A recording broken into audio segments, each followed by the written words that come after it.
when you add just 2 or 3% of a green fuel to the fossil fuels that we have today, and it has, what we're seeing so far is a massive effect on some of the emissions that come off these engines, piston engines as well as turbine engines. Does it adversely affect the speed at all?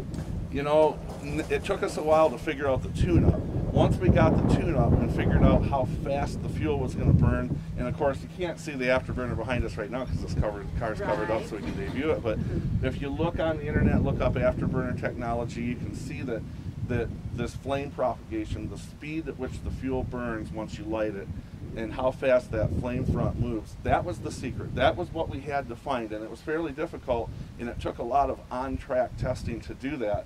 So at Embry-Riddle, we have test cells and we have stationary cells that we can run things in.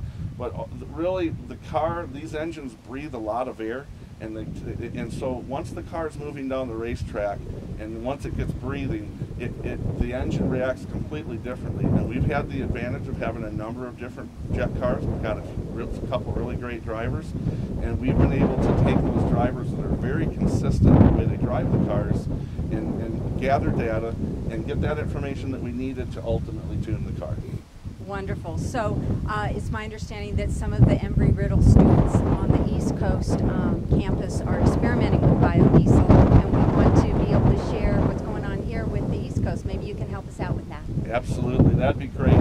There are some East Coast campus students that are working. They have a biofuel reactor that's on the East Coast that they produce fuel with every single day. That fuel is then taken and we share it. We split it between some of the piston engine diesel vehicles that they're doing testing with and the vehicles at Larson Motorsports. And that actual fuel that the students produce, and it's produced from waste cooking oils where it comes from. Perfect. And so that actual fuel that the students produce is run in our cars. When we're at shows, sometimes you're in front of 30,000 people or 50,000 people, and it's really neat to see their reaction when they take the smell the French fries. Comes by and that's what they always say, isn't it? If it smells like French fries, I don't know if I'd eat a box of French fries if it smelled like that. But you can smell that. You can smell that oil, the cooking oil, in the fuel, and it's an amazing reaction that you get. I think probably in my mind, from a scientific standpoint, a technology standpoint, we have a little ways to go. Sure. The biggest challenge we have right now is the people around the world and people like us that are so used to pulling up to the gas pump and pumping dead dinosaurs into your gas tank, right? Yes. I think that we have to change. I think it's as much of a mental challenge as it is with anything.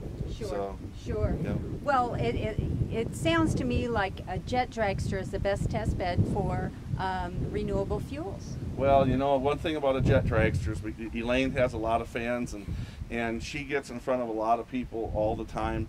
It's a great platform to not only do the actual hands-on testing and find out the characteristics of all these fuels as they develop them, but we're literally going to do this in front of about 1.7 million people a year. So all of those people, average, everyday, blue-collar America, or whoever it is that bought a ticket to that racetrack, is going to get to see Elaine take this car, or one of our other drivers take the car down the racetrack.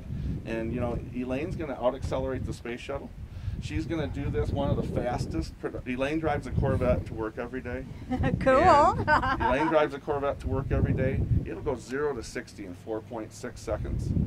This car is going to go 0 to 60 in only 7/10 of a second. So you're going to get to see a crazy girl do we think she's got a couple screws loose. But how does it feel to go that fast? You know what? I think it's so surreal because when you hit it, your adrenaline's just flowing so hard. I tell people it's like a river of adrenaline. There is no bigger rush in this entire world.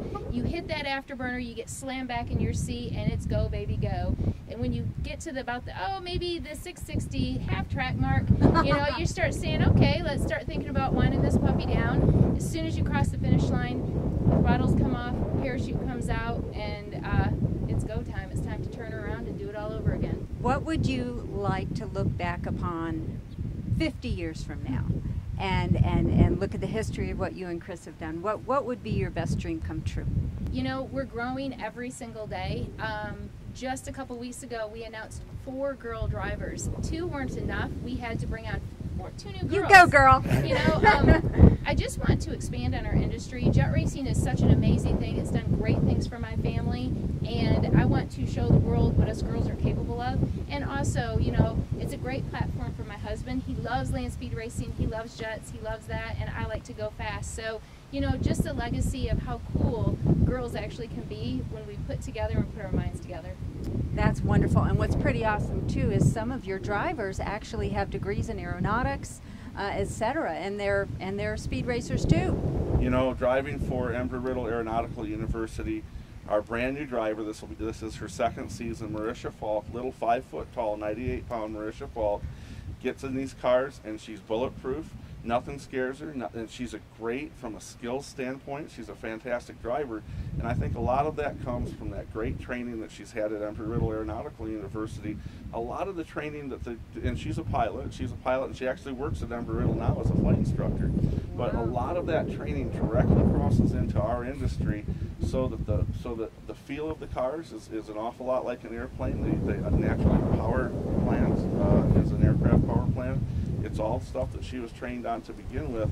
Elaine was a great mentor for her. Elaine took her under her wing and showed her all the stuff that she, you know, everything that she needed to know to become a great race car driver. And now we have a third race car driver that will drive for us. Her name is Dawn Perdue. She's actually a nurse, a registered nurse. I read about Dawn, and she works with kids, and now she goes to Dragster racing. And then the fourth is Katarina Moeller, and Katarina is actually a mechanical engineering student. So we have this really nice, well-rounded, and I don't mind it. They're all good-looking girls. I like to hang out with good-looking girls. Smart, good-looking girls.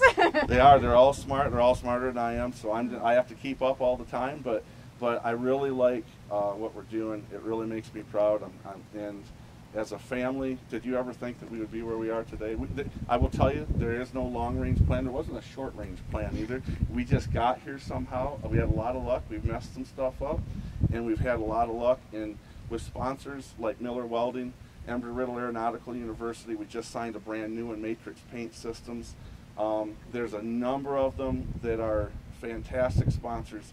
Applied Racing Components, even companies that are definitely green companies that are steering towards green energy, Safety Clean, and Brute Force Batteries just signed on with us. These are great American companies that are doing great things for this country and helping us rebuild where we need to be. We're going to take these kids and put them right in that action.